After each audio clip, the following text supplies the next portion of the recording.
বুদ্ধিবাদী দার্শনিক প্লেটোর জ্ঞানতত্ত্ব, Plato's theory of knowledge.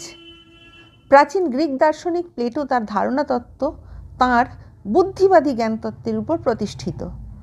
তাঁর জ্ঞানতত্ত্বের নীতি হল ডায়ালগের উপর লেখা হয়েছে, তা থিয়াইটিটাস নামে পরিচিত। থিয়াইটিটাসের প্রধান লক্ষ্য হল সোফিস্টদের প্রবর্তিত ভ্রান্ত মতবাদ খণ্ডন করা। সোফিস্টদের জ্ঞানতত্ত্ব হল যাবতীয় জ্ঞান ইন্দ্রিয়প্রসূত। প্লেটো তিনি যেভাবে তাঁর যুক্তির সাহায্যে সোফিস্টদের জ্ঞানতত্ত্ব খণ্ডন করেছেন সেইগুলো আমি কয়েকটা পয়েন্ট আমি বলবো। নাম্বার 1, যাবতীয় জ্ঞান ইন্দ্রিয়প্রসূত। সোফিস্টদের মতে প্রবর্তিত এই জ্ঞানতত্ত্বের অনিবার্য পরিণতি হলো এই যে জ্ঞান ব্যক্তিবিশেষে সীমাবদ্ধ, অর্থাৎ যে বিভিন্ন যে ব্যক্তি যে যেটা দেখছে তার কাছেই সেটা ঠিক। একজন ব্যক্তি যা সত্যরূপে প্রত্যক্ষ করছে তা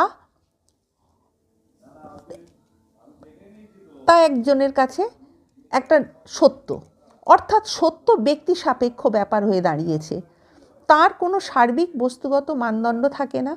এই জন্য সংবেদনলব্ধ জ্ঞান কোনো ভবিষ্যৎ ঘটনার অবধারণের ব্যাপারে সঠিকভাবে প্রযোজ্য নাও হতে পারে।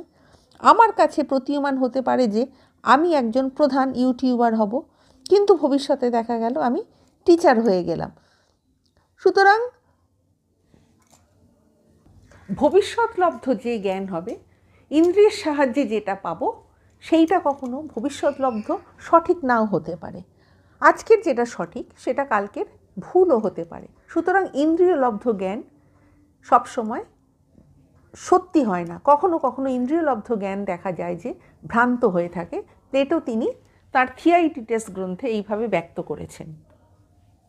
প্লেটো তিনি একটা সুন্দর গুহার রূপকের সাহায্যে বর্ণনা করেছেন, allegory of the cave. Plato তার রিপাবলিক গ্রন্থে একটা বিখ্যাত রূপকের মাধ্যমে জ্ঞানতত্ত্ব ব্যাখ্যা করেছেন। তিনি কল্পনা করেছেন কিছু মানুষ ছোটবেলা থেকে এক অন্ধকার গুহায় বন্দী। তারা কেবল দেয়ালের সামনে আগুনের শিখায় তৈরি হওয়া ছায়া দেখতে পায় এবং সেটাকেই সত্য বলে মনে করে। কিন্তু যখন কেউ গুহা থেকে বেরিয়ে সূর্যের আলোতে আসে তখন সে বুঝতে পারে যে ছায়াগুলো ছিল মিথ্যে, আর বাইরের জগৎই হলো প্রকৃত সত্য। এখানে সূর্য হলো জ্ঞানের আলো বা মঙ্গলের আদর্শ। আমরা যতক্ষণ না প্রকৃত জ্ঞান আমরা উপলব্ধি করছি, অর্থাৎ সেটা আমরা প্রকৃতি যদি জ্ঞান উপলব্ধি করতে চাই, সেখানে কিন্তু ইন্দ্রিয়লব্ধ যেটা হয় সেইটা ভুল হয়ে থাকে।